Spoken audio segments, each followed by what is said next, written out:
Hello, Object Show friendos.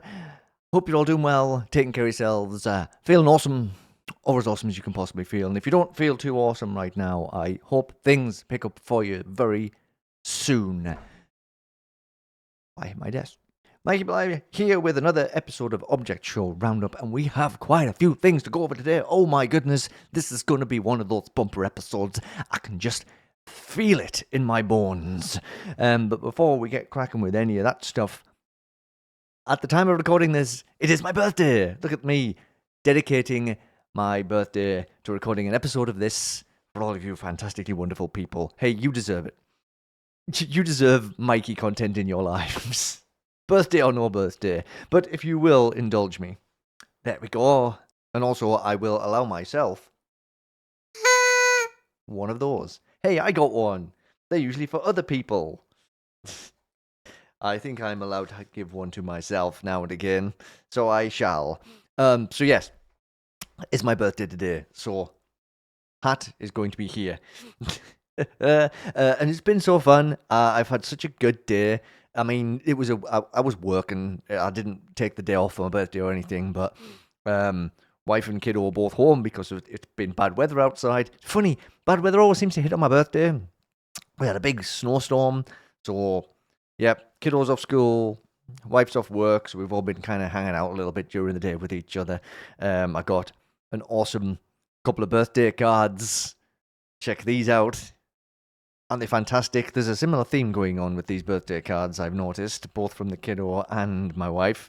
Interesting how that works, isn't it? Also, the kiddo made me this. He's been keeping an eye on me all day today. Made me a little sausage roll. One of his legs is all bent. No. Made me a little sausage roll, paper plushie. The birthday hat is removable, as in it's just taped on separately, so I could just take that off after my birthday is done. Look, twinsies. And I'm also fortunate enough to have received a whole bunch of birthday art today. Well, it started with Ruby, because Ruby always likes drawing anyway, so Ruby drew me a quick little sausage roll. It says lazy art, but look, I think that's really good. I don't think that's lazy art at all. Ruby, it's really good art. But that it didn't end there. No. So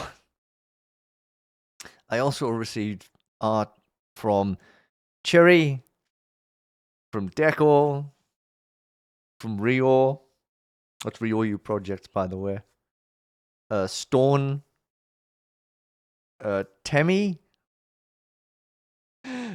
from a server I'm in, and also Matt Cat. Thanks for calling me Unk. Hey, you know what? I'm getting used to it now. But look at this. I'm honestly, I'm so overwhelmed to have so many amazing people, generous people who take time out of their day to just do, instead of just saying happy birthday, they took the time to draw these. I cried once already today when I was getting all these pictures. I'm going to cry again. It just means so much to me, everyone. Thank you, everybody who's wished me happy birthday today. It's been one of the best birthdays, honestly. Even if it was just a day in the house working.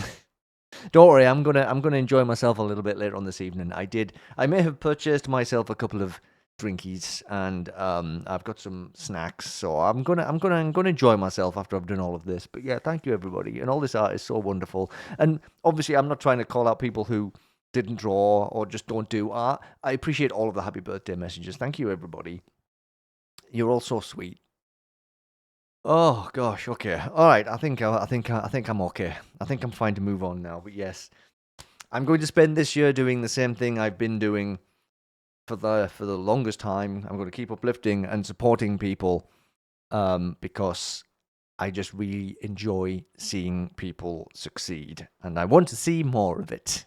Now, something that's popped up, and I've seen a few people talking about this, specifically reposting it and saying, hey, vote for my stuff if you want to see my stuff win awards. Yeah, there's this thing, OSC Awards ceremony, that's been put together by Jane Adays. This name has not come across my path before. But like I say, other object show peeps have been sharing this around. So I was like, I should check this out. So yes, an OSC award ceremony where you get to vote on your favorite shows and creators. The first wave, you get to decide the nominations. Second wave will be final nominations, and you choose the winners. Interesting. Once all the voting's closed, there'll be a video on my channel announcing all the winners and such. This seems like a really cool idea, and I'm pretty sure this kind of thing probably exists elsewhere. There's probably other award things. I know from my streamer life, there's lots of different like mini streamer award things. So this could be not this. There's probably other ones. To be honest, I haven't done any research into this, but this seems really cool and interesting. And they're called the OSC'RS. Skip the A. But yeah, this seems like a really cool idea. I am going to link the form in the description, so if you want to go and vote for your favorite shows and your favorite people too, it's not just shows. It's like all of the different aspects of creation too. There's like editors and animators and stuff. There's a huge swathe of award categories, which is really cool. I'm not even sure if I will put nominations in because I don't like playing favorites. I enjoy so many shows. I don't think I could really place one above everything else. But that's just me. So if you have people, shows, whatever you want to nominate for this, go for it. Like I said, the link's going to be in the description below. I will keep an eye on this, Jane a Day's page, to see when all of this stuff comes to pass. I believe voting ends on February the 2nd, I think, for this first wave. So yeah, you've still got a little bit of time to get in there and get some votes in if you haven't already come across this yourselves and nominated people. It's a really cool idea. Got to keep a close eye on this one. Okay, without further ado, let's get straight into one of the new episodes of a show that came out. This is why we're doing a midweek episode this week, by the way. It's because two episodes, no, actually more than two, three things came out. So this is why you're seeing me in the middle of the week. These midweek episodes, they might start ramping up once more shows start coming out as the year goes on, or when I start following even more people, because it might just be too hard to do this once a week. But if I could squeeze in 2 a week on a regular basis, I sure will. If the need is there, of course. I don't want to do it for the sake of doing it. But yes, this week was definitely one that necessitated a midweek episode because, well, the first thing that came out was Wish on a Star 2, which we did mention in the weekend episode. Chalkbunny just popped up, Lilac popped up and says, hey, Wish on a Star 2 is coming out, by the way. Like posted an announcement about it the day before, which is awesome. By the way, obviously I was excited. I was like, oh no, I've got to add that to the list now. So yes, we're going to talk about Wish on a Star 2. So I will do the usual thing with the caveat and everything to say spoilers. We will be talking about Wish on a Star 2. We'll be talking about the challenge, who got eliminated from the first episode, who's up for elimination in this episode, all of that stuff. So if you haven't gotten around to watching the episode yet, or Wish on a Star at all, but you're planning to, and if you're not planning to, you probably should, because it's a pretty cool show. Then skip on to the next chapter of this video so that you don't get spoiled for anything, because I would hate to ruin an episode of something for somebody. So I like to give you plenty of warning, just in case. But if you have watched the episode, or if you're just not fussed about spoilers and just like listening to me waffle about stuff, you're more than welcome to stick around. And I would really appreciate that. And if you do skip on because you haven't seen the episode yet, pop on back after you've watched it. That'd be kind of cool of you. Okay, so this episode is called Capsule of Warmth, and this episode starts off, it feels like it's pretty much as soon as episode 1 is done, because Evil Ice Cream Sandwich rescues Tab from the container that was used in the first challenge, when Tab used themselves to complete the challenge, to filling the tank up to there was a line on the tank to fill the stuff up. Why am I over-explaining that? Anyway, that's what happened at the beginning of the episode. It was a nice bit of cross-team help there. Maybe Evil Ice Cream Sandwich isn't so evil after all, even though actually looking at the scene, it seems as though Strawberry was the one who was directing the assistance. But that's no time to ponder about that, though, because Star is ready to get going. Rainbow friends! Yeah, get over to the elimination station, because it's time for Muffin or Nothing.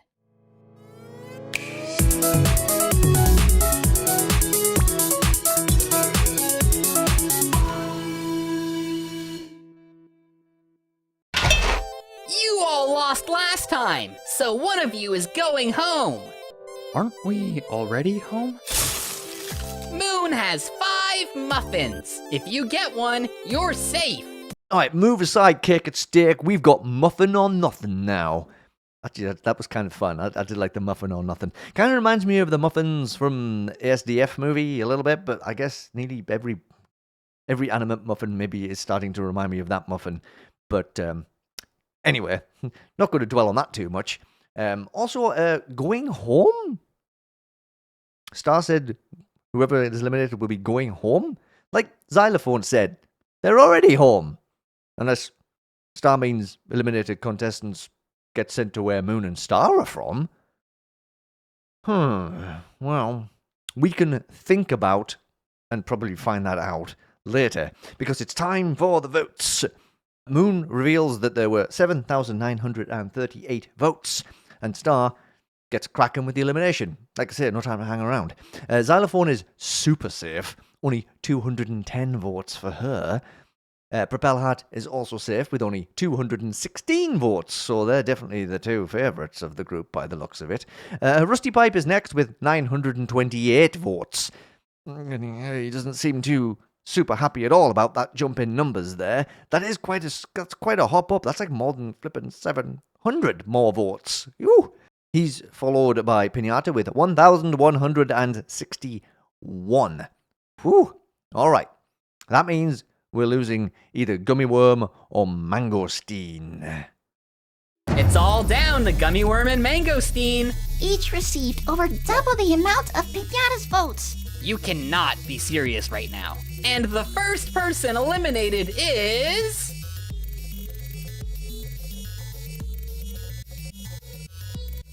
Mangosteen! With a whopping 2,727 votes. Gummy Worm barely scrapes by with 2,426. What? Mangosteen? No! Yes, yes, yes! Haha. Don't worry, Xylophone. I can be your new little buddy. No, that's okay. Oh, and Mangosteen is gone, much to the despair of Xylophone. So, just where did Mangosteen get teleported to? Like I say, is it where Moon and Star are from? And wherever it is, who's going to look after them? Because they definitely seem like they needed somebody to take care of them. Perhaps he got sent to the same mystery place the Christmas mug was sent to in the first episode. Remember that? I mean, it's only one episode ago. At least it's not too much lore to try and keep up with yet when we're only 2 episodes in. So, with the elimination done and dusted, it's challenge time. For today's challenge, every team will be given a popcorn kernel. Your goal is to pop it, releasing that billowing beauty from its cold prison shell. The last team to pop their corn will mourn the loss of one of their members. Oh, I get it. Challenge time! Quit embarrassing yourself. Alright, popping a kernel. Shouldn't be that hard, should it? Although, to be honest, I've never tried popping just one solo kernel. But it shouldn't be that hard. Also, I thought Alarm Clock's pun was pretty funny, Lamp. So there. Over with Girl World. As a reminder, that's Corky, Evil Ice Cream Sandwich, Graph Paper, Pepto, Strawberry, and Toy Boat. And Pepto reveals her plan for the challenge by using graph paper as her notepad. But the idea is simple enough. Use a magnifying glass to pop the kernel. Good old magnifying glass trick. Yep, that's a good one. Also want to point out how graph paper tries to correct Pepto when she says he's the plan womans. When graph paper, and also Strawberry, by the way, actually have they, them, he, him pronouns. That was a pretty funny little addition to the scene. And of course, Pepto does not pay any attention, so we're starting to get a little bit of a feel for the characters a bit more, because one episode, it's hard to kind of gauge everybody. You can kind of pick up on little bits and pieces, but when you start establishing your characters and who they are personality-wise, you know, it's going to take a few episodes to flesh it all out. So we got a little bit more of Pepto there. Maybe just not paying attention to other people very often. Right, we flip over to Bofadum now. And that's Applecore, Heater, Lizardtail, Robot, Stary Larry, and Stump. And Applecore says this challenge is going to be easy. Stump then scoffs and starts up a big explanation as to why the challenge won't be easy, as Heater just Well, I mean, she's a heater, so you can guess what she does. Yep. Looks like the challenge was easy after all. Nice job, Applecore. I mean, Heater. Heater then wanders away, and when Stump tries to grill her on where she's going, she asks, why does it matter? Team's safe anyway, and continues to wander away. What is she up to? Back over to last challenge's losers now. Sorry, that sounded a bit harsh, didn't it? But yeah, anyway, it's the Rainbow Friends. Let's see if they have a better plan this time round. Let's bring the Colonel to the heavens and bathe it in golden rays. Hey, yeah, we can fly up to the sun using Pinata's string, then heat it up from there. Yep. I am being so genuine when I say this. That is the stupidest plan I have ever heard. Oh, Why don't we just go look for a microwave or something? you're right, Gummy Worm. How silly of us. We should all split up and go look for a microwave. Here, you go search that way. Sure.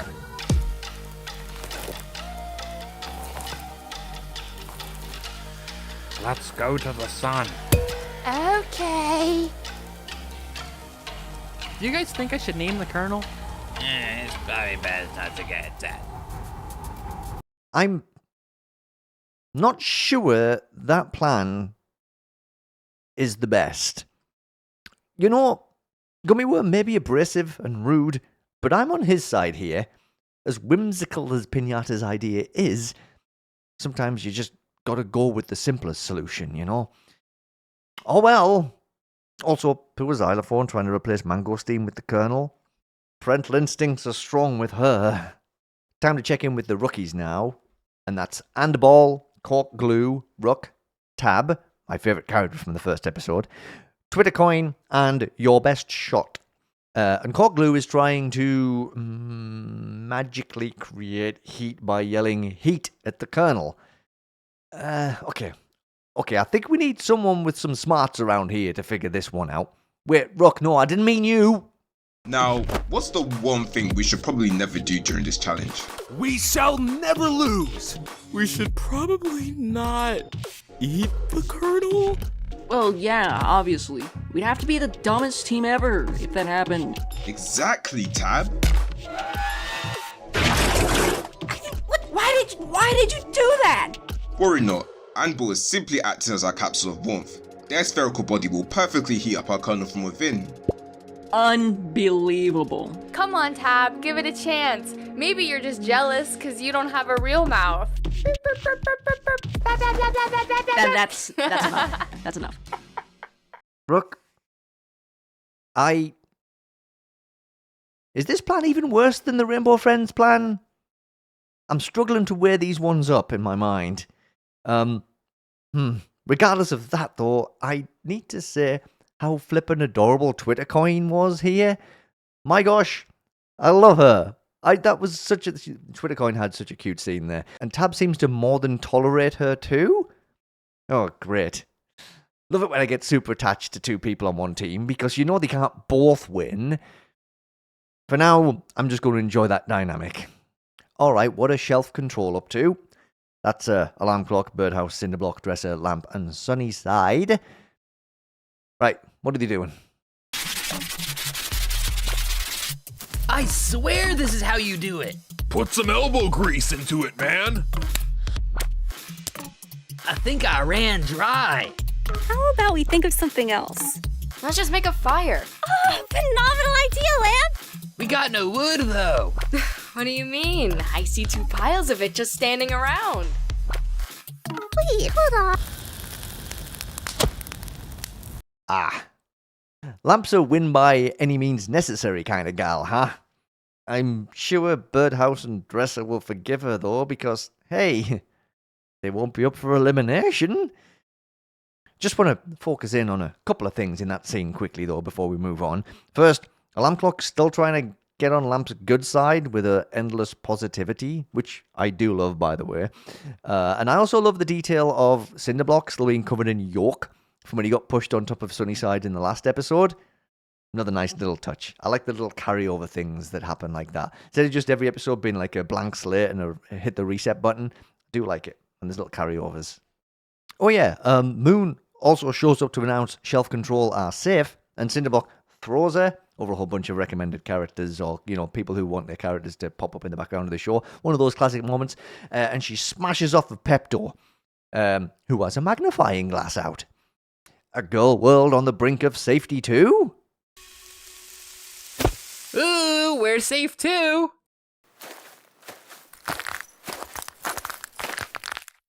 Girl World is the Third. team safe. Sweet. Salty. Half the teams are finished now. We better get this sorted out. Blue kill. How hot is your blue beam? Deathly scorching. What about you, Electric Chair? How hot are you? What are you doing? I'm just gonna hold it in front of heater for a few seconds. That'll be enough to pop it. Ow. Perfect. We don't like you. Huh? Scratch.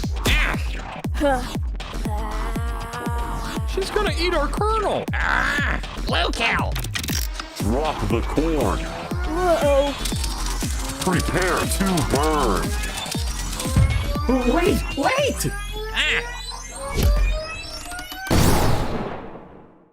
Yes, they were.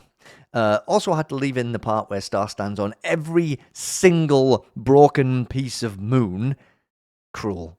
Just cruel. For the sake of being cruel, I suppose. And then we went to see Mango's team. And that's a square, blue kill, buggy flu shot, diskette, electric chair, and recovery center. Probably the kookiest bunch of characters, these ones, to be honest. It's just these characters are all over the place. But anyway, Heater does not want them to be safe. That almost led to recovery center being taken out, though. I said during the episode 1 discussion that it was going to be tense having this world's seemingly only recovery center taking part in the challenge.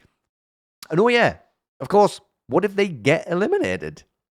Big repercussions if that happens. Star's either going to have to let recovery centers stick around after being eliminated, or maybe Star and Moon can just do the recoveries. I'm assuming with the power they have, they can recover people. You'd think that's something that might have to come into play should the worst happen, because there's no guarantee recovery center is going to stay in.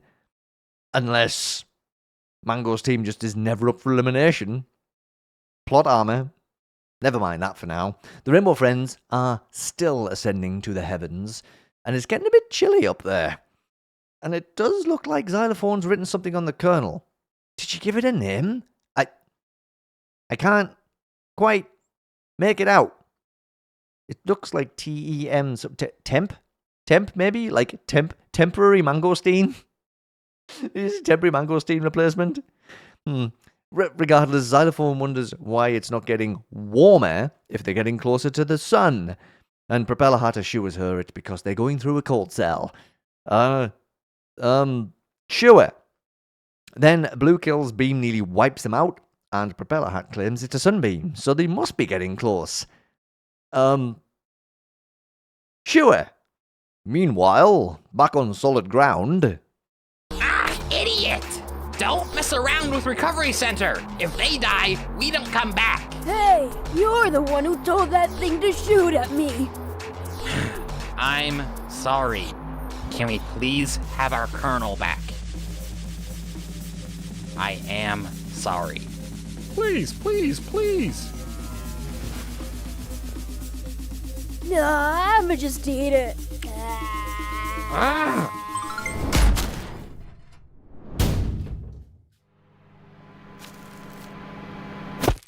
Fantastic. Safety for Mango's team. Good job, Mango. Yeah, thanks, Mango. Only 2 teams left. Seriously? Where are they?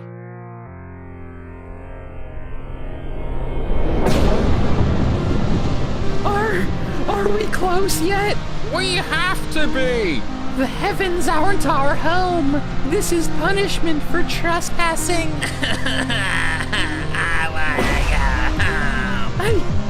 See the light?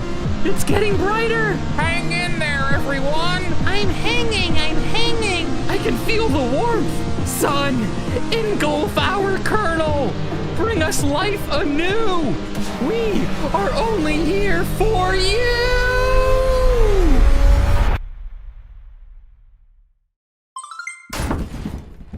You guys lost. Oh, Rainbow Friends are up for elimination again.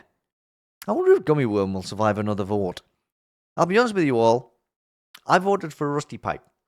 I mean, not that I particularly dislike him, I just like everyone else more. And again, Gummy Worm might be a bit of a jerk, but he might be the only competent member of that team. And if they lose him, I don't know how the rest of them will ever win a challenge. And that's it. This was a really fun time.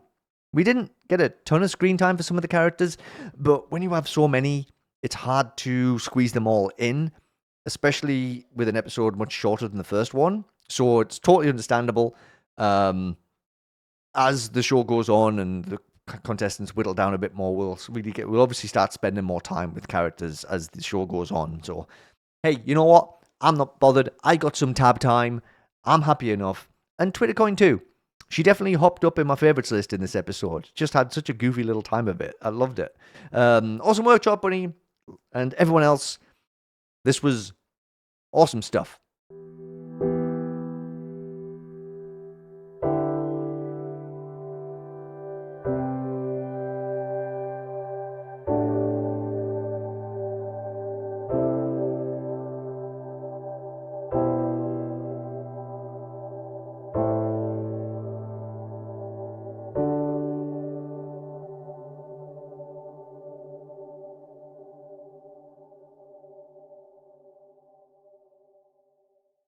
Okie dokie, let's hop on over to Derpadon now and have some little updates from It's Time for the 10. Are you ready? This is a beefy one. Get ready for some reading. Okay, so we did get a big update from Derpadon with two of these. Two screenshots like this. So where is 10? It's definitely been a while since the last It's Time for the episode for sure. Can't really deny it. It's officially the longest gap between episodes now, and Derpadon's got this big calculaty list here that shows you how long between each episode. And yes, gap between episodes 9 and 10 has been nearly 6 months so far. And then if any of these are inaccurate, I'm sorry, really bad at math, but I double checked. I trust you, Derpadon. It's fine. I'm not going to go back and double check. I'm going to trust your numbers on that one. So what happened? Honestly, not anything bad at all. I still look forward to working on the show a lot in my free time, and it's still just as fun to make as episode 1 was, if not even more fun, which is good to hear. It's really important, because if you stop enjoying what you're doing, then it's going to start being a slog to do it. So progress has been made on the next episode for sure. There was about a month after 9 released where I decided I didn't want to do much at all, sort of as a break, which was nice, but I'll lock back in, and everybody deserves a break as well. It's something else I say a lot of. It's good to see people who make anything, actually. Again, this isn't just object shows. It's good to see people who make anything recognizing that taking a break is sometimes a good idea, you know. Don't just think it has to be go, go, go all the time. So it's really good to see that being taken on board by people. This didn't answer my question. Where's 10? That's a good point. The question has not been answered. The reason I decided to make a post like this is because of the delay of this episode specifically. I think y'all may need a bit more info as to what exactly has been going on. Won't get into episode spoilery details, just about production. I like the way that what exactly is capitalized. It's like a PowerPoint slide. All right, on to slide 2 now. Let's see the rest of this update. Writing started October the 6th, 2025, ended October the 30th, 2025. You know what? That's not too bad, though, to be honest. Getting an episode written in less than a month, I'd probably bloody ponder and bloody procrastinate and piffle on way too much if I was trying to write anything, to be honest. This isn't too crazy for its time for but I'll get to why it was about a month. Audio started November the 7th, ended December the 13th. Again, just over a month to get all the audio done. Really good, I'd say, timeline-wise. Again, I'm not an expert. I don't do this kind of stuff professionally, but it doesn't seem too unreasonable. There's a few reasons for this, although Derpadon's reaction seems to indicate that it was a long time, which did include a bit of stalling from me, because aside from some post revisions one of the crew members helps with, I usually audio edit most or all of the episodes, which I choose to do because I feel like it helps get my ideas across a bit better when I don't quite have all the visuals yet for someone else to follow. Also, this is the first episode being made where me and my siblings weren't able to do IRL recording sessions, and possibly going forward. So as you can imagine, some line deliveries, microphone qualities might vary among the main characters, as we weren't able to use the same mic or the same type of voice direction we usually do. The voice of Polka Dot, very young, had a few huge roles throughout the show. In the beginning, we had no idea where it would be now, so I don't want to put any pressure on her. Same goes for the VA of the son, who is an even younger kid, IFAF, and the rest of the crew. So, nice little roundup of all the stuff and all of the reasons the audio took a bit longer than usual. There's me just saying this doesn't seem unreasonable, but like I say, I don't know. I don't do any of this stuff myself, except just the things I do here on my own. So it does make sense. And when you're not recording in real life with people that you're normally used to recording with, yes, that definitely can have a knock-on effect with the timings and everything. The episode is still making steady progress and is in the animation stage, which is exciting. Yes, the animation is underway. That's the news that a lot of people are probably going to focus on. It's the longest one yet at about 30 minutes. I better brace myself for that one when it comes out. About double the length of the previous longest one. I know, that's crazy, right? Like, what's even going to happen? And because it's a pretty big episode, I do want to try and make it very special. Won't go all out if I or we start to feel burnout, but I definitely do want to put a bit more effort into this one for sure. So apologies in advance if that slightly adds onto the weight, but hopefully not too much. Hopefully this answers some questions some of you have been having, and we appreciate the support. Whether you stopped watching or still watching the show, and the plushes have been a huge help. Yes, we got the WebzForevz tile plush and the polka dot plush recently as part of a bundle, and they are super cute. Love both of them. Fair with what we've been able to do, sorry. And I'll mention that the next drop for those will be around when episode 10 releases. Oh boy, more plushies. It's if we don't have enough already. I'm not complaining. I'm never complaining. So all of that in short, we're still making episode 10 for you all to see and hopefully enjoy. Thank you, derpadon, for the very vigorous update. Really appreciated to get all that in-depth info. derpadon could have just said, hey, animation's underway. Oh, and that could have been it, right? But really, really, really nice, detailed stuff. And yeah, just really appreciate it. And I'm really looking forward to episode 10. I'm pretty sure it's going to be a good one. 30 minutes.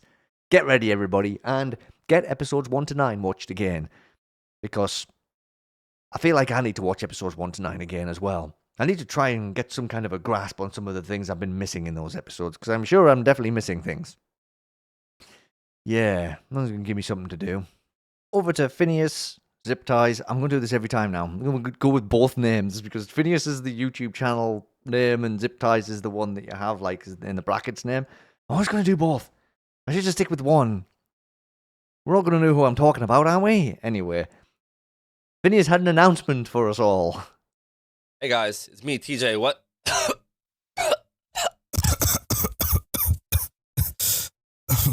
What's up?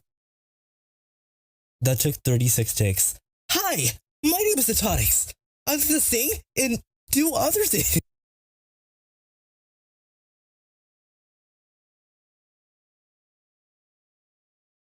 I actually love this way of announcing a new VA.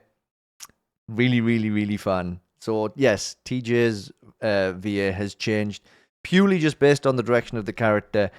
Absolutely no animosity with the person who was voicing TJ. Ryan, still part of the show. I love it. Not everything has to be drama. Sometimes just things change, right? And it doesn't have to be any big, huge fallout reasons or anything like that. Really nice. Just really good. And also, brand new show? And it says, okay, that I'm going to have to keep my eyes peeled then, because that could be any time. And Tears as well will be returning soon too. Really exciting times over on Finish's channel. I am so excited to see what he's been cooking up. Oh, bring it on. Let's zip on over to Gage now. And since Warped Reality Episode 1 came out, of course, this is what always happens when you drop an episode. Those numbers start going up. And happy to say that Gage has hit 5,000 subscribers. Very cool. I need to get this one out. I already had a toot for myself. Let's have a toot for Gage now, shall we? I'm sorry. I don't know why. I always have to just... There's always little giggle escapes every time I do that. Congrats, Gage, on 5k subs. Congrats on the first episode of Warp Reality. I know I already said that when we talked about it before, but really exciting times. Really, really, really excited to see what happens with the rest of Warp Reality and your channel as well. Cool stuff. Alright, I was kind of wondering where Krispifishh has been lately, but Crispy started college, so things have been a wee bit busy, and so that's totally understandable. But it's fine, because we do have a Crispy update. Yes, Crispy is back, working on assets for JB. Who's JB, you ask? Well, let me show you who JB is. Look at this. Okay, maybe don't look at the last picture too much. No, I don't like JB looking sad. But listen, first thing I said was, I spot a fang tooth. JB must be a gremlin. And apparently that is correct. Yes, called it. I love it when I write about things. It's so rare. But more fantastic character designs. Oh, Crispy, welcome back. I do hope college is going well. Clearly it's a busy time. Of course it's a busy time. Got lots of stuff to do, I'm sure. But thank you again so much for giving us some art to tide us over. And all the best with college. I know you're going to do flippin' amazing. Alright, now just a couple of days ago, we did get an update from Minty about a project that Minty actually mentioned in the interview video, Kaksi. And we got this. Kaksi, the third Nolla short, is nearing the end of production. Despite its short length, this is the most personal project I've created yet. And that's saying something, because Minty pours a lot of himself into his projects, especially with Nolla. So yeah, this was just popped out at me. It's like, oh, geez, take care. Remember, there is always something that thinks about you, whether it's the grass that dreamt of your skin or the air that longed for your lungs. Very poetic. I wouldn't expect anything less from Minty. So there's me sitting there going, cool, we're going to get Kaksi soon. Guess what? We already got it. It came out yesterday. So I have already watched it. But before we dive into it, I'm not going to go super deep into it because, like I say, it's a short. So, like, I don't want to dive too deep into it because, again, it's one of those ones where it's in my head, it's like, this is much better enjoyed if you just go and just experience it for yourself, because it is a musical piece. It's very similar to The Beacon, but I still will say there's some spoilers in this discussion because I'm going to go through some of the things we saw in the short. But I'm not going to give too much away. Nothing that is really going to pop anything, I suppose. So feel free to stick around. But if you really do want to go in without knowing a single thing about this short, then definitely feel free to skip on to the next chapter here. And if you haven't watched any Nolla stuff, you need to change that, because Nolla is amazing, The Beacon is amazing, and Kaksi is also amazing, and they're all just so well put together. Honestly,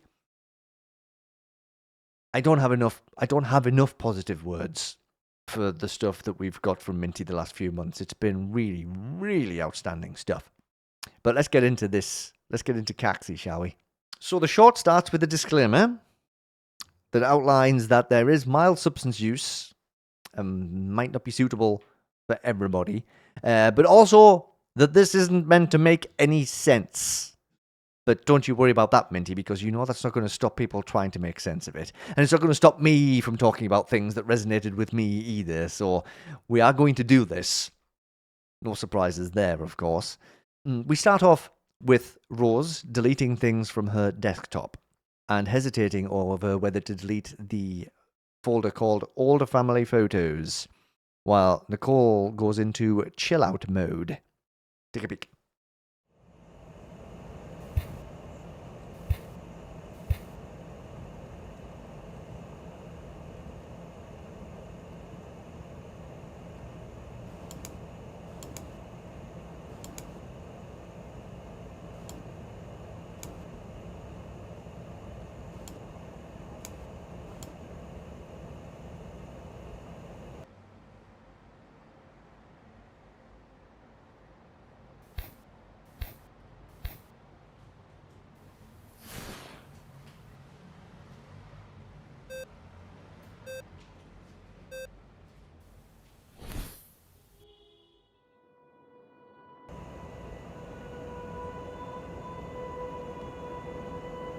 Yeah, so that clip is the setup for the music starting, because, like I said, this is really a musical piece. Music and words, but not spoken words, you know? So after that, we pop over to a scene that depicts Rose and Nicole before their world and everybody's world changed forever. And it's cool to see their human designs just taking shape like this. It was really nice, and I really liked those character designs a lot. So it was really cool to see that happen during this scene. And we can tell that this is when the big change happened as well, because Rose has the bottle in her hand and Nicole has the vape. And then we see how it happened.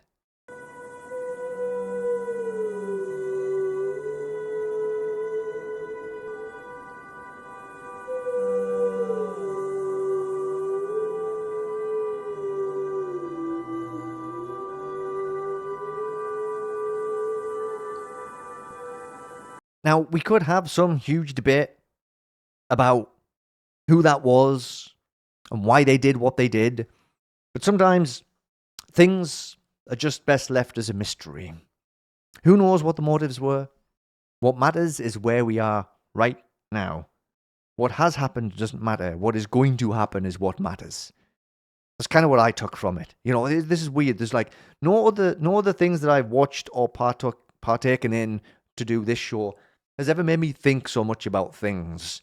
And there's just such short experiences, but they stick around so long afterwards. I also loved how we got familiar views during that scene, like the crosswalk where Nicole bumped into Rose in Nolla. That was a really nice touch as well. But now, since we're thinking about the now and not the then, is Rose going to delete those photos?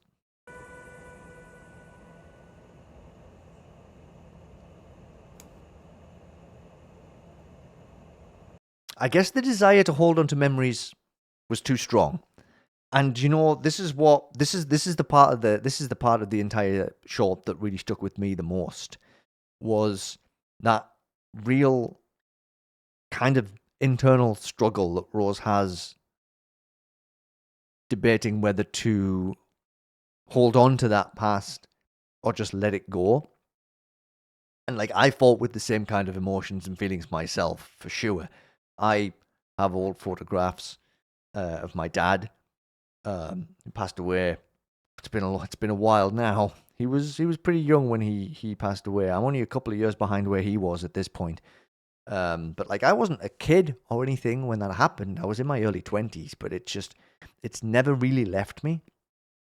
It's something that's always kind of stuck with me. So seeing Rose hovering over the recycle bin with those old family photos, it's not like it's weird because I never really want to think about getting rid of the pictures of my dad because I don't want to forget what he looks like. But there's some days where it's just like, how do I move on from the feelings I still feel? And it's been 20 years. It's been 20 years this year.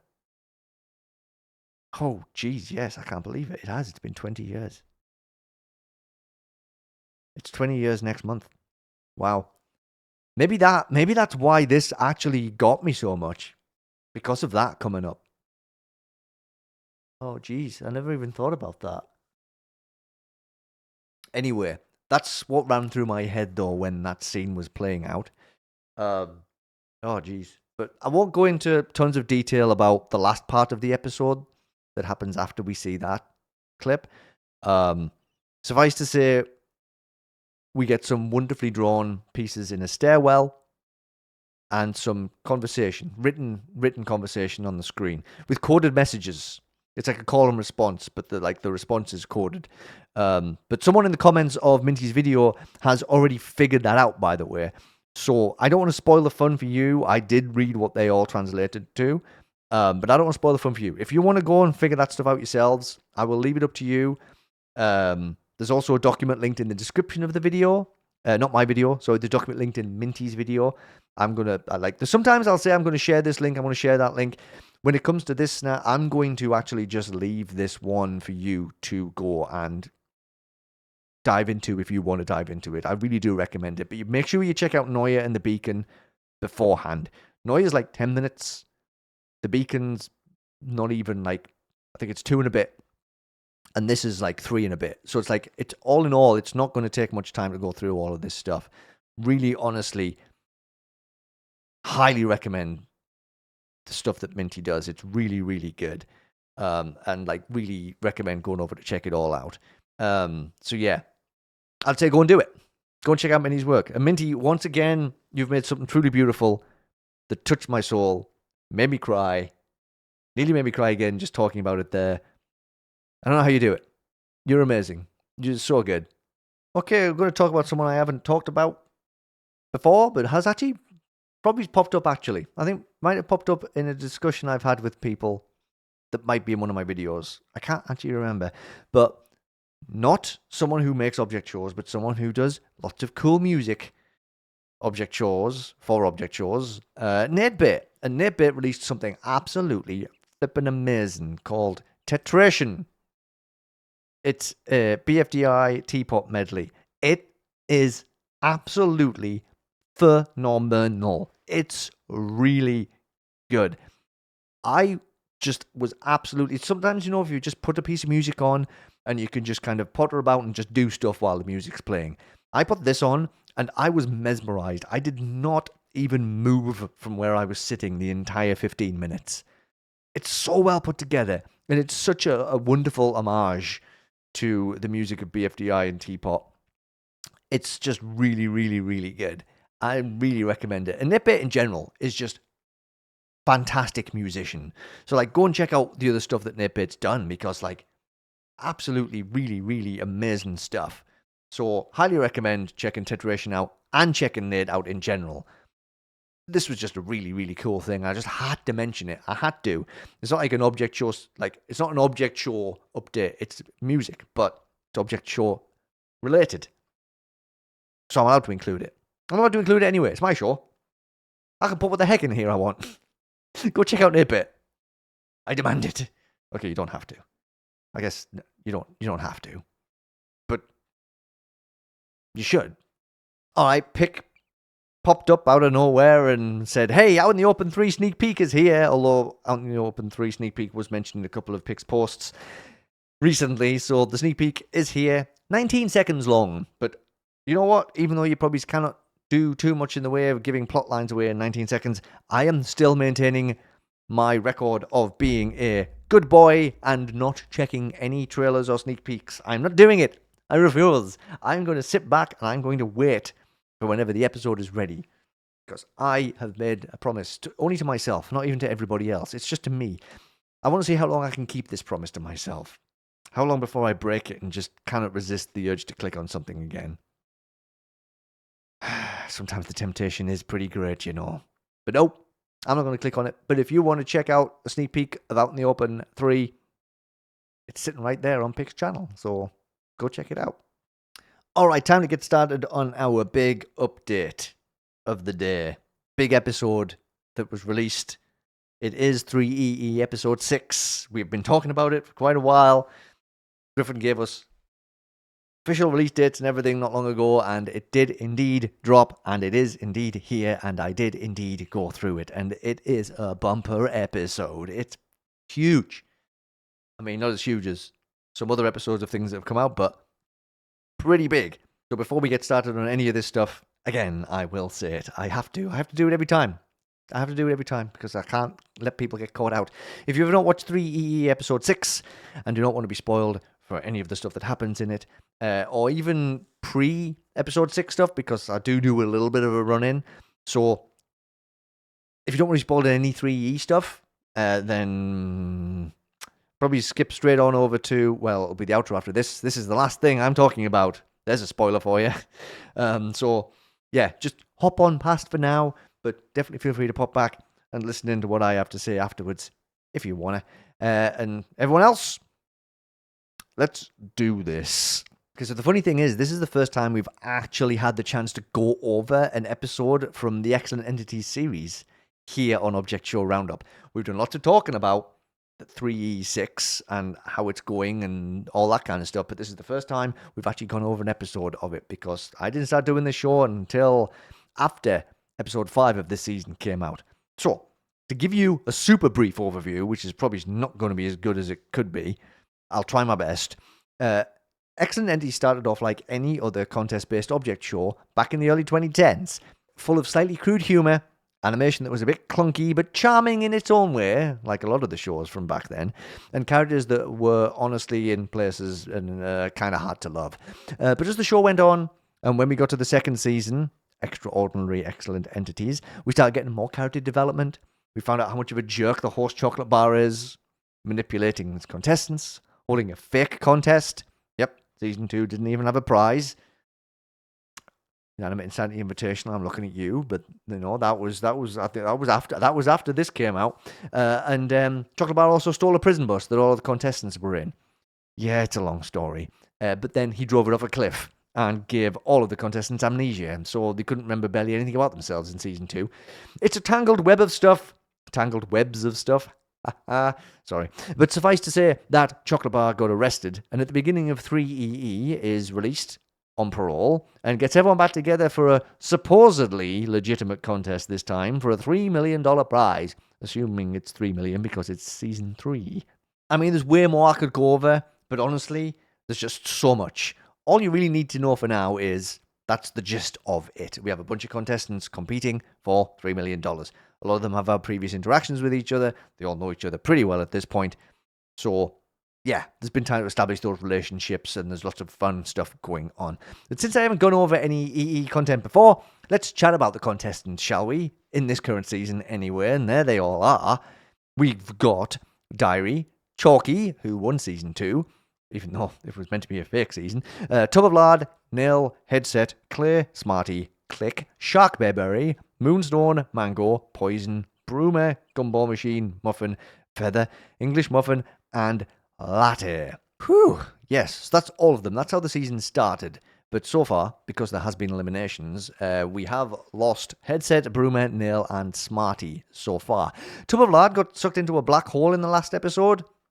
Yes, you did hear that right. So at the moment, his status is unknown with regards to still being in the contest / still alive. Well, apparently he is alive, because Chocolate Bar tried to cover him at the end of the last episode, and the machine said he was still alive. So, yeah, that's a mystery for now. We don't know what Tub of Lard's getting up to, but I'm sure we'll find out eventually. When it comes to relationships on the show, there are a few things going on between some of the characters for sure. Chalky and Broomer are officially a couple, have been for quite a while. Moonstone has a huge crush on Diary. So far, that's a one-way thing.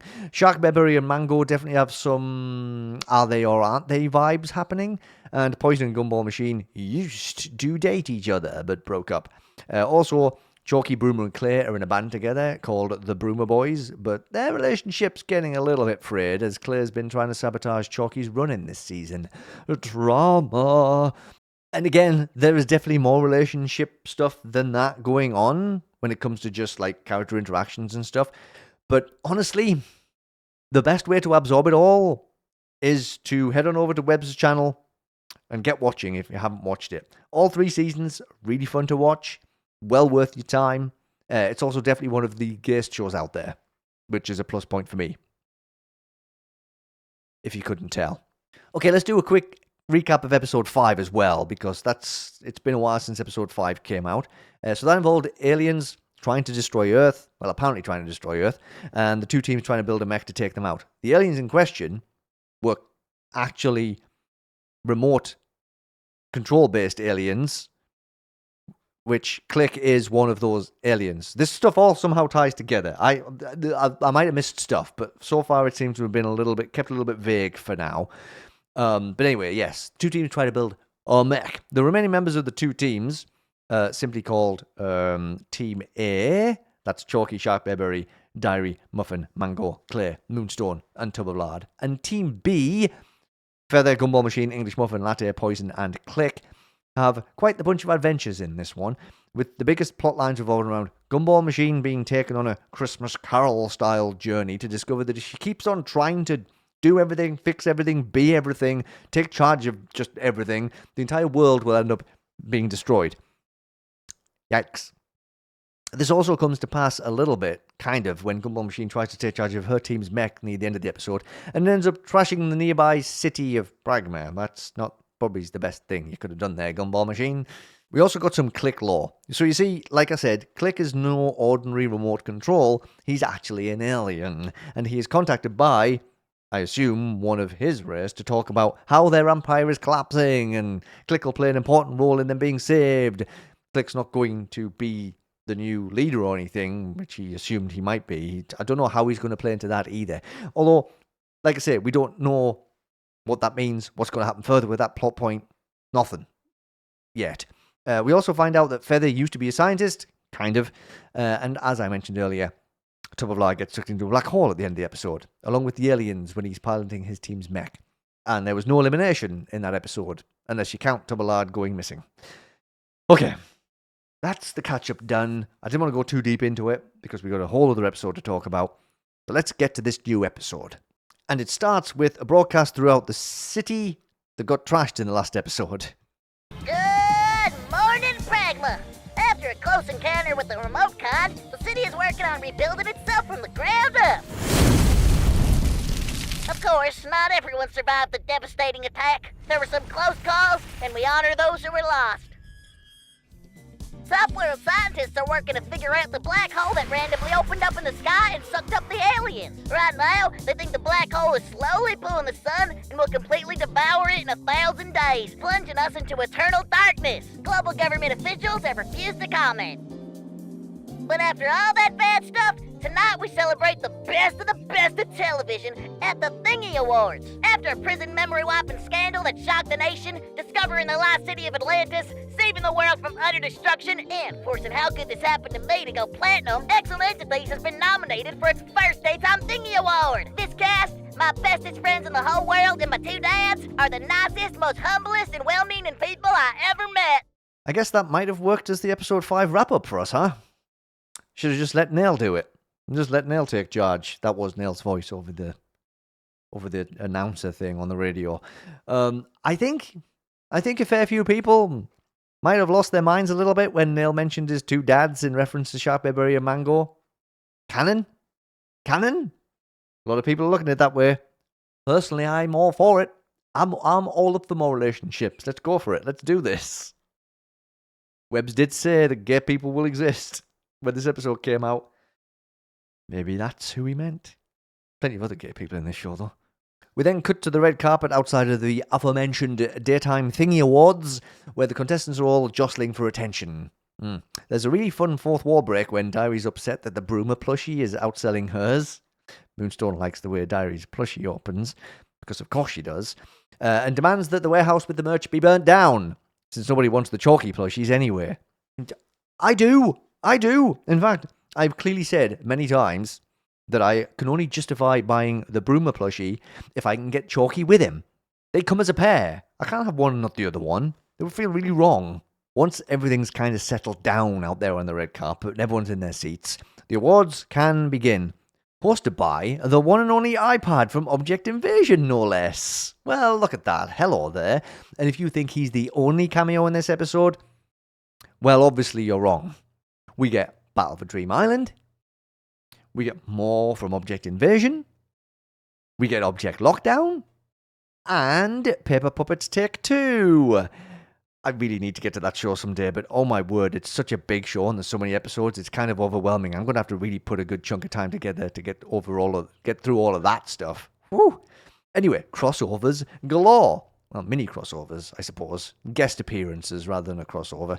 Okay, now that's out of the way. Just who are the nominees for Object Show of the Year? And now, these are your nominees for Object Show of the Year.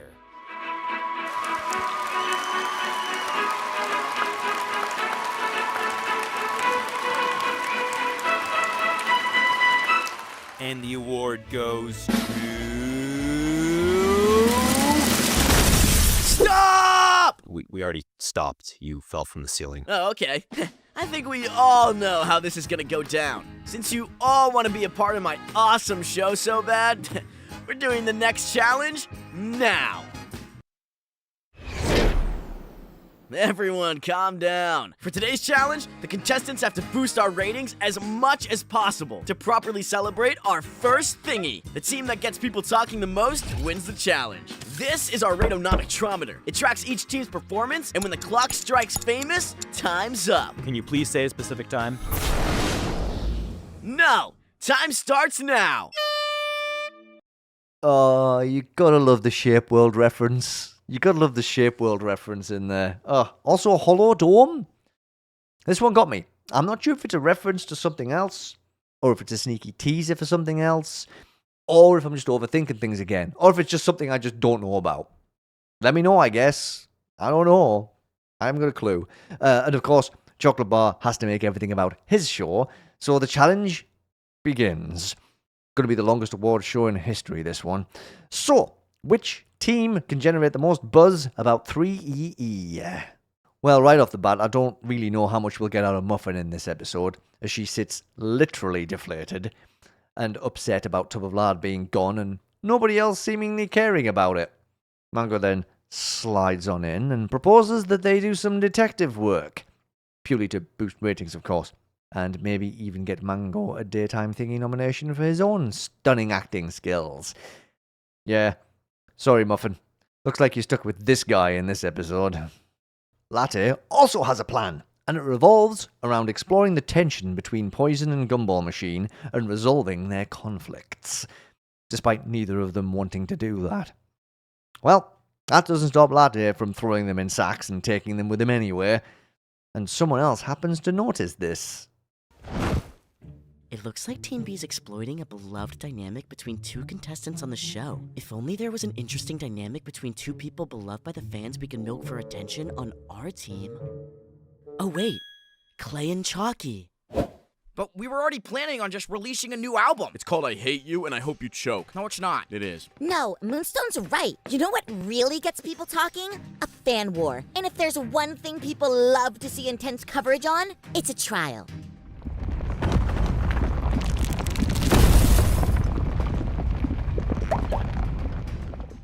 Moonstone, I know you can handle a challenge. Take Chalky. Disgraced boy band member, bunny kicker, nail eliminator, and villain of the hour. Okay, didn't need to list that many things. I kind of feel like the judge should have stopped that. Order in the court! Hi. And so begins the case of Chalky Chalkerson versus Clay Dalton. I love how that initially sets us up for a Moonstone and Diary plot, but then throws us straight into a Chalky Clay court case instead. And the Ace Attorney sprite designs? Delightful. And the old school BFDI failed debut is in the background? Lovely touch as well. Love to see it. I guess we also do still kind of get a Moonstone Diary thing going on because they're opposing lawyers in this one. Okay, there's still opportunities there for gay. Over to Feather and English Muffin now. And they decide they're going to try and gain attention as the biggest villains of the series, which can only lead to really good things, surely. The scene also starts the trend of so much murder in this episode. Well, I killed a guy. Well, I killed 2 guys. Well, I killed 3. I don't know if this will be good for the challenge. You kidding? If they kill each other on live TV, the ratings will skyrocket. At least Chocolate Bar's seeing the positive side? Meanwhile, Sharkberry has realised that he's not going to have a side plot with Mango in this episode. He's actually a bit sad about it. Canon. When Click appears and mentions that he's also been abandoned by his team in this challenge. Yes. Unlikely pairing? Go! Did you hear that? Wait, you can hear the sound effects too? I've been going crazy. Every time I make a bad joke, they play a really sad trombone. I'm your biggest fan.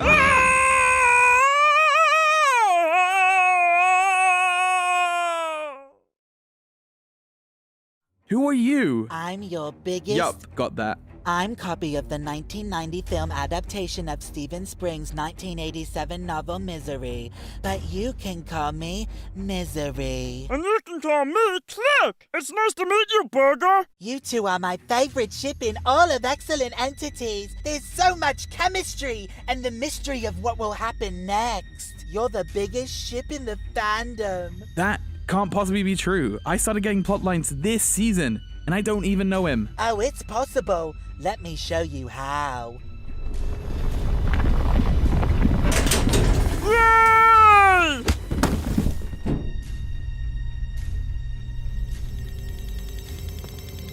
This is my control room. Every post, every fanfic, every AMV comes from one of these computers.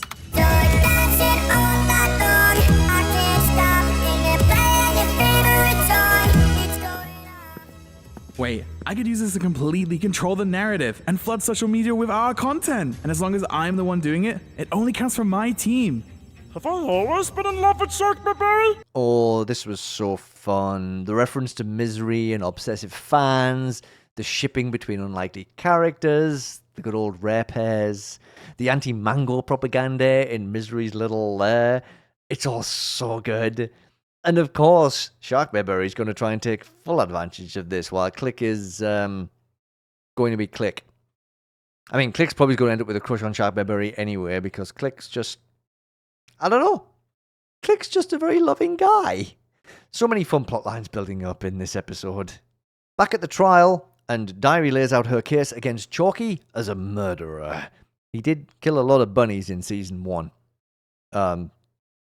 Purely for plot reasons. Honestly. A backstabber? Claire voted for himself in a previous elimination to make it seem like Chalky voted for him. So maybe that one's a bit unfair. And a B-list celebrity. Alright, I have no defense for this one. Sorry, Chalky. I mean, you're definitely 2 out of the 3 there. Diary also says that Claire deserves twice the fan art, which is another fun little real-life reference about how much fan art everybody gets. Moonstone's rebuttal is that Chalky was set up, framed, and, frankly, too stupid to have done the things he's accused of. Which isn't really a stretch to say, to be honest. Even Chalky agrees. Mango then interrupts that scene to begin his detective noir story, complete with mostly black and white film mood setting. For the case of the Lord at Large. That's a good title.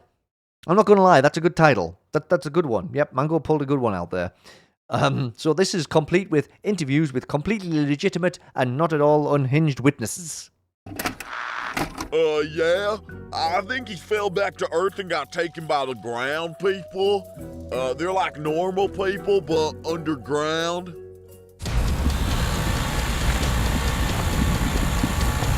Hey, Mango, it's getting, like, really hot. Okay, well, I'm literally doing this for you. Like, this is, like, your episode. You just let me do this. I paid a guy to dress up like one of the ground people to boost ratings, but it'll be like a Bigfoot thing.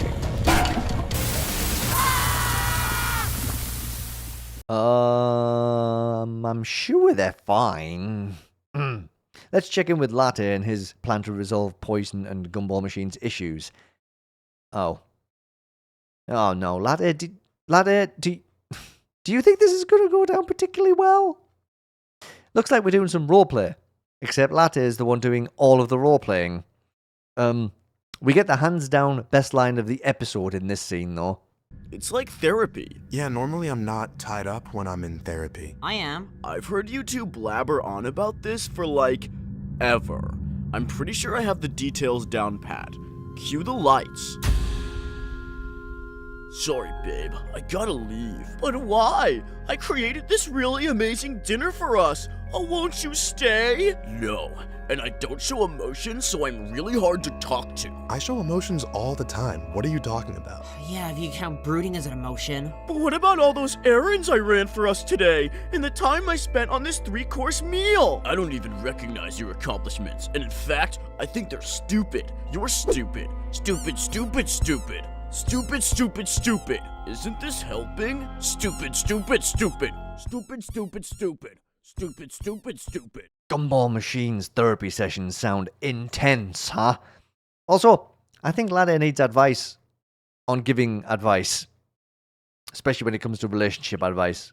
We then get a quick update on who's talking about what from Chocolate Bar, with some people invested in the disappearance of Tub of Lard, although someone thinks he's just a worse version of Click. Ow. Others enjoying Moonstone and Diary's suits. I'm totally in agreement there. And people are rioting about Gumball Machine and Poison being even further apart than they were before. So everything's still pretty much in the balance. which seems like a perfect time to see what Feather and English Muffin are up to in their attempts to out-evil each other. I'm getting into a high-speed chase with the police. Take that, Feather. I'm evil. I'm not letting children win at board games, la la la. Yeah, well, I'm spreading misinformation about vaccines at that kid's doctor's office. I'm a homewrecker in this kid's family and now their parents are divorced. I went undercover at his school and started spreading rumors about it. I'm one of his teachers and I held him back so he lost all of his friends and confidence in his abilities. Well, I got on the public education committee for his state and changed the bylaws so we can't even go to school anymore. And they're gonna send him to the mines, Feather. The child mines. Well, it's clear we're both masters of evil. The only way to settle this is a duel. At dawn. Meet at these coordinates. That poor kid. But yeah, seems like they know that the only way to truly see who the most despicable is to indeed try and kill each other. Chocolate Bar must be thrilled. Okay, who are we going to next? The Clickberries? Wow, they got their own spin-off show. Good for them. How this is going to help boost the ratings of THREEEE remains to be seen, but anyway, they're playing a game of Web's Most Searched. And Sharkberry is struggling to get into character and truly look like he loves Click. But we know this is because he loves someone else, right? And when Misery puts on a puppet show to reenact one of their fics, that point comes across even more. Sharkberry loves someone else. And when Sharkberry tries to remind Click that they're not really in love, Misery gets pretty angry and threatens to hurt someone close to him. Looks like you need to play along for a little bit longer, Sharkberry. Talking about that someone close, Mango and Muffin are continuing their investigation into Tub of Lard's disappearance and are following up with some more super trustworthy and super hinged people. Okay, so what do you think happened? I think TOL's not even really dead. Muffin's the one who's dead on account of TOL throwing her into space and blowing up her body, and now he's living in a skin suit of her. They cut me open. They just found more blueberries. Next! He used newfangled technology to shrink down to the size of a pea, but he hadn't been able to reverse the effects yet. She got stepped on. Next. I think it's all a false flag situation, and they just did this to distract from the fact that the government are the aliens. So where's Tub of Lard? With the ground people? Next!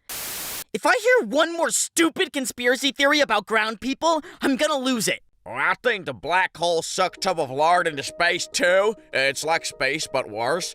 And now he's stuck on some alien planet where the only way to get him back is to walk into a portal to space too, or perchance drill through the Earth's crust to the ground people. Okay, let's go back to that opening part. What portal? The one over there. I built it trying to get to the ground people. It does not go to the ground people. It's quite disappointing. Dude, this might be it. What? The ground people? Well, okay. No! The portal! Ooh, a portal. I love a portal. I'm not sure I trust a portal built by someone I've never met before, but at this point I think Muffin's ready to try anything. And then we go back to the trial. We're really hopping around a lot in this episode. And Diary calls Broomer to the stand to testify. And he better watch out, because he's under oath. Literally.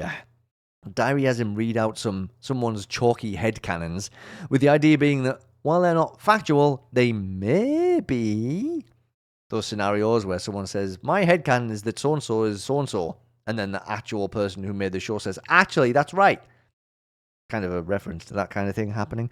It's a stretch, but hey, you know what? I've seen juries swayed by less. Moonstone then interjects and asks Broomer if Chalky is a good boyfriend. Someone who gives him presents and takes him on fancy dates and, you know. No. Broomer's the one who does that.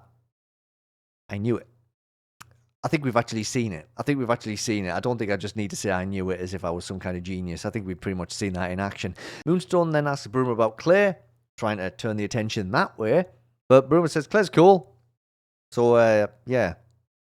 Not looking too great for Chalky right now. Good job, Broomer. But I guess he is under oath. Let's zip back over to Latte's roleplay therapy now. And after a very fun Silence of the Lambs reference, Yes, Silence of the Lambs. Would you ship me? I'd ship me. Gumball Machine tells Poison that she's not in the headspace to help them escape right now, so it's up to Poison to do something. Before they can even try and escape, though, Latte returns with Act 2 of the Gumball Machine and Poison show.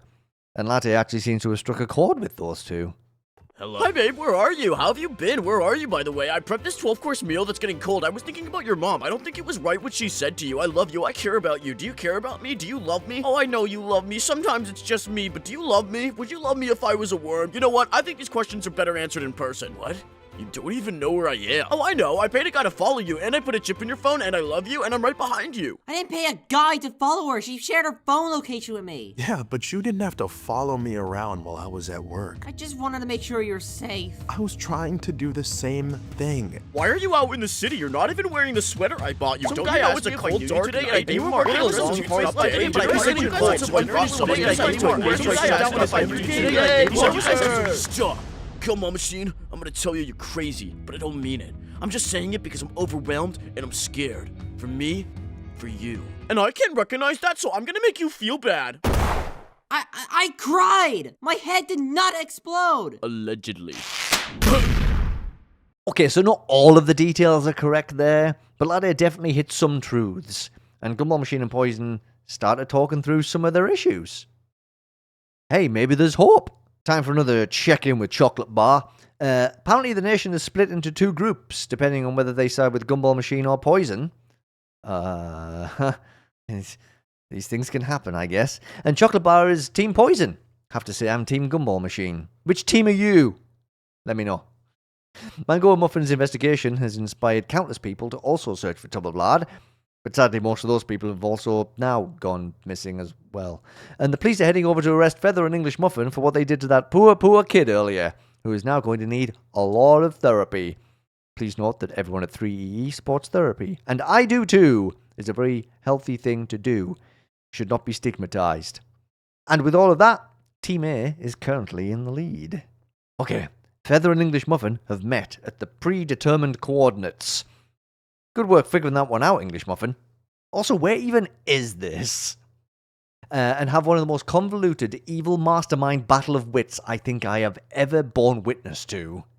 I hope you came prepared. I'm surprised you even showed up, since I cut the brakes on every taxi in the city. Do you think I'm an idiot? I knew you'd do that, which is why I flew by helicopter and made sure to get here an hour before you, setting up booby traps, booby, all over the field. You couldn't hide a booby trap if you tried. I disarmed all of them, disguised as a bush 2 hours ago, and attached a bomb to your ankle that'll go off in exactly 30 seconds. Child's play. I got my leg amputated and replaced with a prosthetic, so I could easily detach it and dispose of any explosives. And then I put my leg in the chalkbunny yogurt you had on the way over here, so you swallowed the bomb and are gonna explode any second. Oh, you mean this yogurt? Yeah, I ate it, but I drink an iron stomach potion from your former mentor, Sciencey McScientist, so when it explodes, it won't. That's why I went back in time and changed the recipe of the iron stomach potion so that it was actually an extremely weak stomach potion, so you will explode. In 3, 2, 1...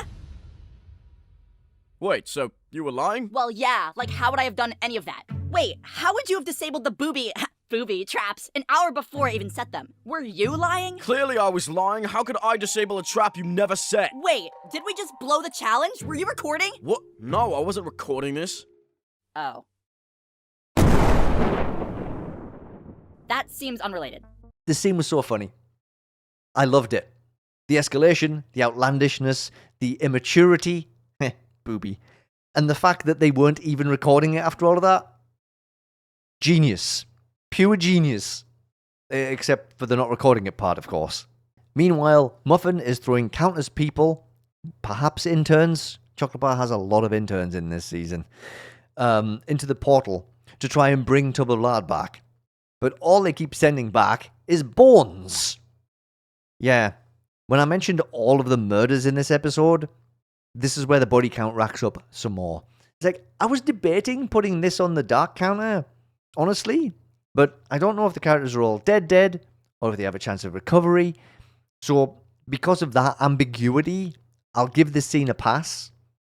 Although me and my silly little brain did feel bad for all of those people Even as a throwaway joke, I think about things like that way too much. I honestly get so stuck in my head about like, but they didn't even do anything wrong and now they're dead. I hate that. I know, I'm silly. It's object show characters. They're just, I can't help it. Muffin then decides that enough is enough. Tub of Lard is a part of our team, and he's my friend, and he wouldn't be in there if I didn't push him so hard. It's all my fault. I did this to him, so clearly I have to be the one to get him back. Hold this. I'm gonna go in there and find him, and you need to pull me back. Oh my god, what if I like pull back Bones? You're right, we should test this out first. Okay, I mean, that probably won't happen to me. Gleb, if you're listening, just know that the book deal I would have gotten if she died would have put Nail through college. So you owe me.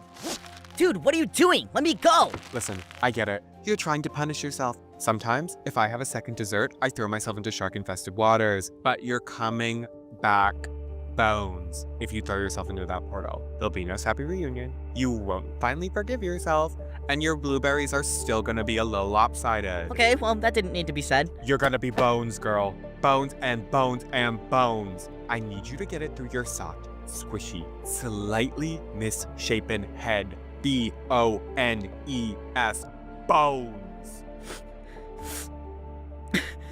Hey, it's okay. I just feel like such an idiot. Sometimes we all feel like what we are, and that's okay. But I know you'll find him. You just gotta not jump into the first Bones portal you see. There will be different Bones portals. I'm sure. Come on, champ. You wanna get an ice cream cone? An ice cream cone? To my little slugger, my little guy. You want ice cream cone? Come on. We'll get ice cream cone. Hey, good job, Mango. One of the only selfless acts I've seen him carry out. And Muffin shall not be Bones today, unlike so many other people. Trial time again now, and Moonstone calls Chalky to the stand, since his BF got crushed by the Orth and he has no other friends. While Chalky rambles, Moonstone remembers that she can read minds.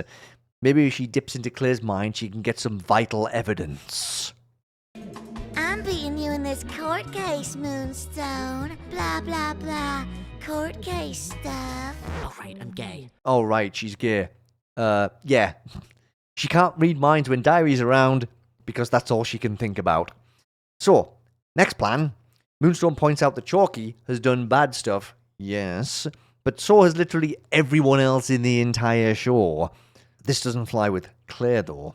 But are they about to drop themselves in it? He was working with Feather. He blew the sarcastic park challenge. He's not a true teammate.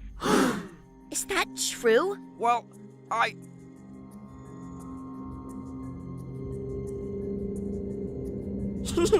here too. I hope you get the answer, Moonstone. Wait a minute. You knew that before we voted? Yeah? So you were upset with Chalky, didn't tell us, because why? You didn't trust us? You didn't think we'd believe you? Of course not. Everybody loves Chalky. So you took matters into your own hands, didn't you? You knew Tub of Lard and Muffin wouldn't vote you. Why would they? So you voted for yourself, which forced a tiebreaker that Nail couldn't have possibly won, all to tarnish Chalky's reputation so you could be the hero and Chalky would finally know what it feels like to not be the favorite. So Chalky would feel just as lonely as you. Got him! Judge Gummy Bear declares that Claire is now the side that is bad.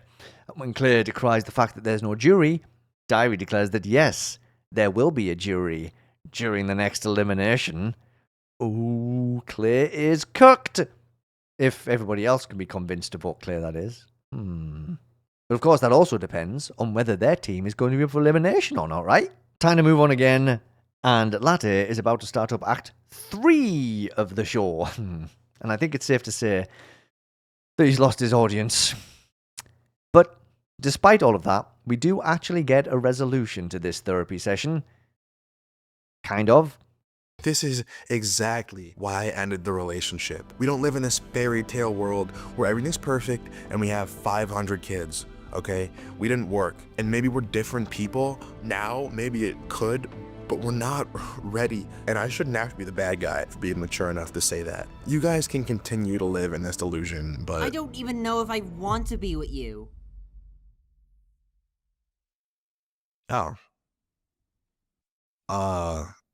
Yeah. No, I'm glad we're in agreement. But, Gumball Machine, you're supposed to be the one who wants it. The trope. Why aren't you following the trope? Look, ever since those stupid babies told me I was gonna destroy the world, I started thinking, we've lost every challenge but one. I destroyed the city. Maybe I am cursed, so I'm gonna do it. I'm gonna stop trying to fix everything, and that starts with this relationship. I'm done fighting. You hear that, universe? You were right! You were right!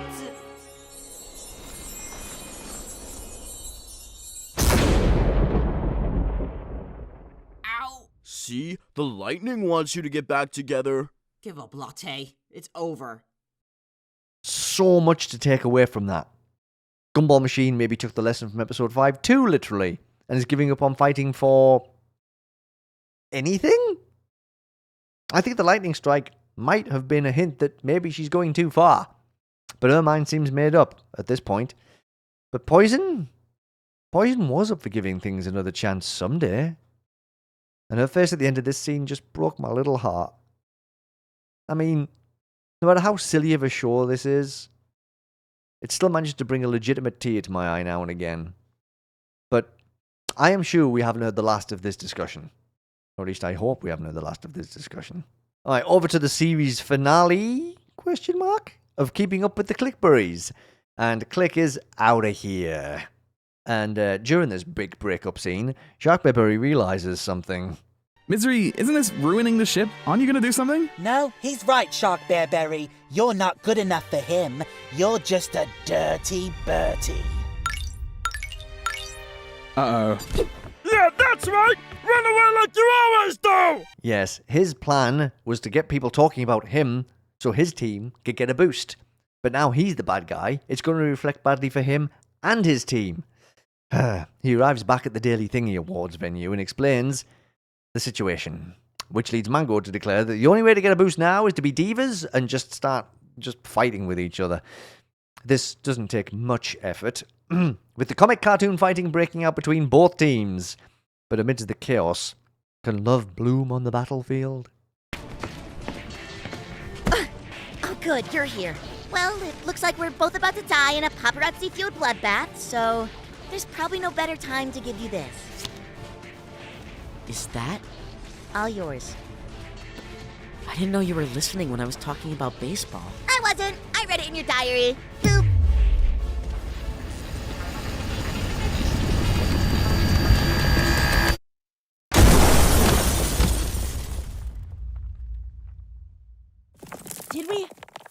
Did we win? Okay, well, Team A won again. Raise your hand if you're surprised. Well, I kind of thought they'd, break the pattern this time. It's getting kind of obvious. Ice cream sandwich, get him. So, Team B, we'll see you at tonight's elimination. But first, it's time to get this show back on the road. iPad, do the honors. And the award for Object Show of the Year goes to... Object Lockout. Who? OMG, I won! Ah yes, the power of gay is victorious once again. And Team B, well, they're going to be down yet another member. Oh, also, hi Paint Palette, bye Paint Palette. I mean, it was nice to see you. Things are looking bad for Latte after his poison and gumball machine stunt, which Feather orchestrated, by the way. Yeah, Feather truly is evil, but you know what? I love her anyway. One of the, I usually do fall into the trap of not liking the evil/jerky characters, but there's something about Feather that just really just hooks me. I don't know what it is, but I give Feather a pass, even though I also really do enjoy Latte. You know, I kind of enjoy everybody in this show. Everyone cast their votes, and it's time to see who is out. Welcome to another elimination, Team B. This time, you're holding onto ropes that are attached to this helicopter flying around the island. Yeah, we know. Sorry, can't hear you over the blades! Ugh, so loud. Anyway, today's vote was a doozy. I had to count all 6 by myself. Are you serious? That's a lot! If you're safe, I'll throw you this parachute. How am I supposed to catch it? Not my problem. You're safe. Is he gonna be okay? I don't know. Next safe is poison. Click, gumball machine. You're safe. Feather, latte, you're a bottom 2. Why'd you set me up? I have no idea what you're talking about. Fair game. I should have known better than to believe you. Maybe I don't know best. Maybe I should have let them take it at their own speed. Sorry, I don't speak flop. Well, she is safe, but she did not get a parachute. Well, I'm not gonna jump on my own. Just give me her parachute. Nope! That was unnecessary!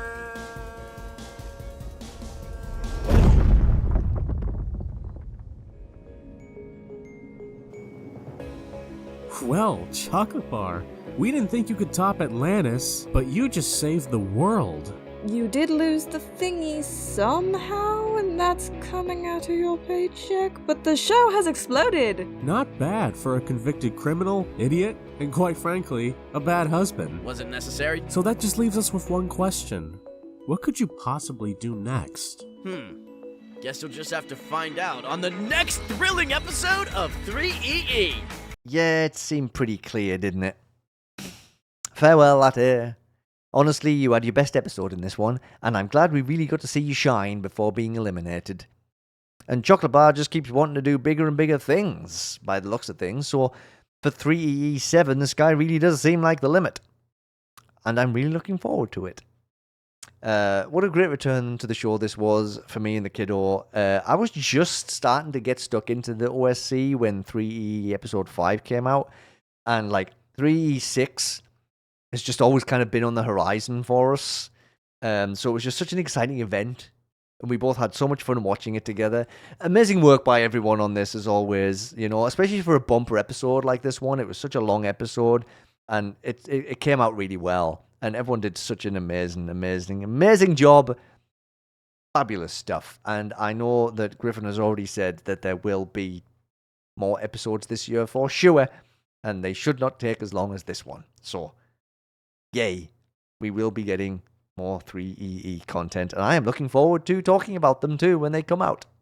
And that is it for this episode. Oh my gosh, I am so glad we did do a midweek episode, because there's no way trying to squeeze all of this into one weekend episode. It would have been a super long one. It would have taken a heck of a long time. So I'm glad I made that decision. And also, sometimes I just don't want to wait to talk about new episodes of things, you know? I want to get straight in there, you know? I'm ready. I'm primed. Good to go. So yes, thank you everybody. Thank you again for all of the birthday wishes I've received. It's been such a wonderful, wonderful day. Obviously, it's going to be the day after my birthday when you see this, but thank you everybody so much. For just being amazingly amazing people, as always. There will be another episode on Saturday. I don't really know how much is going to be in that one yet. BFDIE for sure, because that's every Thursday, so we definitely have that. And whatever other updates happen to come out, I guess. And then there will be another midweek episode. Why'd I do that? I don't know why I did the pointy thing. There will be another midweek episode next week as well, because Teapot 21 comes out on YouTube on Friday. And as I have mentioned many times, I do not have the time to go over an episode that comes out on a Friday for Saturday's episode. It's just not going to happen. I just do not have the capacity. So that's going to be a midweek episode. That could just be a Teapot special, like Teapot 20 was, unless something else drops as well. We'll just have to wait and see, won't we?